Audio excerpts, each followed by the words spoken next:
May GTA real estate market is at its fourth consecutive month price increase ever since January's price drop. However, Bank of Canada announced another interest rate raise this morning on June 7th. Now the prime rate is at 4.75%, which is the highest ever since 2001. Is the market having its final blast, or is it going to be continually strong due to the accommodation needs brought by newcomers? Hi, this is Chris Han from your Home Sold Guaranteed Realty team, Chris Han. Today, let's take a look together newly available May Toronto Real Estate Board Market Watch Report. So like in the previous months, we used two graphs. The big one is May's performance and the smaller one is April. So when we compare May to April, we see month-over-month change. And together we study 5 parameters. Under each one of them, you see a white percentage. That is the year-over-year change. The average sold price in May came back to 1.2 million. That is 15% recovery ever since January's 1.04 million. So the recovery is actually quite significant. We're not too far from last March peak, 1.33 million. Together with the sold price increase, the sales volume also realized a quite visible growth. So in May, together we sold 9,000 properties. This number is 25% higher than same period last year, and also 20% over last month, which was 7,500 units sold. Because the market is active in both sold price and sales volume, quite a few sellers were coming back to the market. We see the number of new listings also increase quite visibly. We see that new listing in May was 15,000, and this is close to 4,000 more units than April's 11,000. So as a result, we also see the number of active listings increase a little bit, but because the sales volume is much higher than April, the market inventory continued to shrink. In May, we had 1.3 months inventory, which is slightly smaller than April. But if you remember, beginning of this year, we saw 3 months inventory. So compare with that, right now, the buyer has much less choices. Now, another sign to show that the market is active is the average days on market. You see from last month's 17 days, we came to 14 days. So in average, for any property to be purchased by a buyer, it only takes 2 weeks.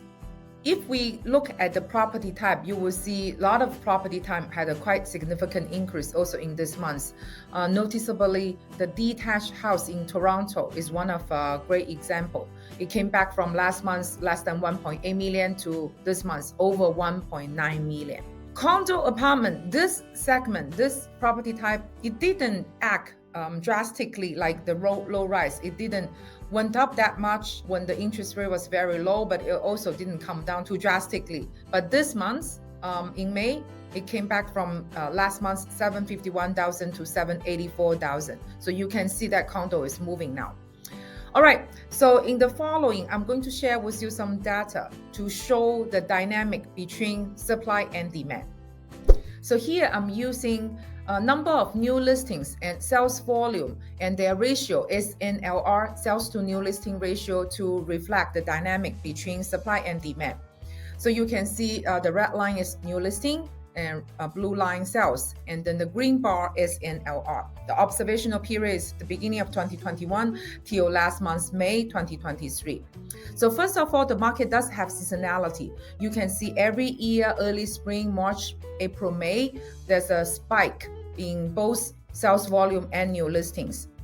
The SNLR is a statistic tool to show whether this market is a seller's market or buyer's market. When it's about 60%, we either say the sales volume is high or there's less new listings for the buyers to choose from. So it's a seller's market.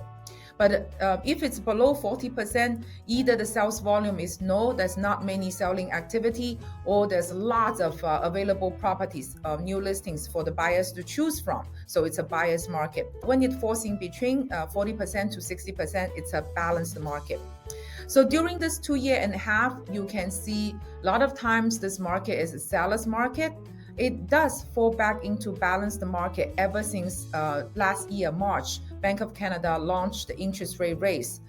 But it didn't stay in balanced market for too long. It did touch a little bit to the buyer's market, but it's only slightly below 40% and didn't really stay that long. And then it quickly bounced back to balanced market. So this month, the GTS SNLR came to 59.3%. It is at the edge of balanced market. So whether in June it's going to turn seller's market, it highly depends on if the sales volume is going to continue to be very strong. If there's lots of newcomers, they really need to convert their accommodation needs into purchasing a property, then maybe the bar is going to above 60% become a seller's market. However, if the interest rate raise announced this morning is going to pressure more sellers into selling their property when the new listing number is a lot higher than May, it may be pressed down to the middle of balanced market. So whichever direction the market is going to turn is due to the force. Which one is stronger, supply or demand? Okay, so one more knowledge point before I go. A lot of times I get to ask by the seller, is it a bad time to sell my property in winter because there's no buyers? The answer is no.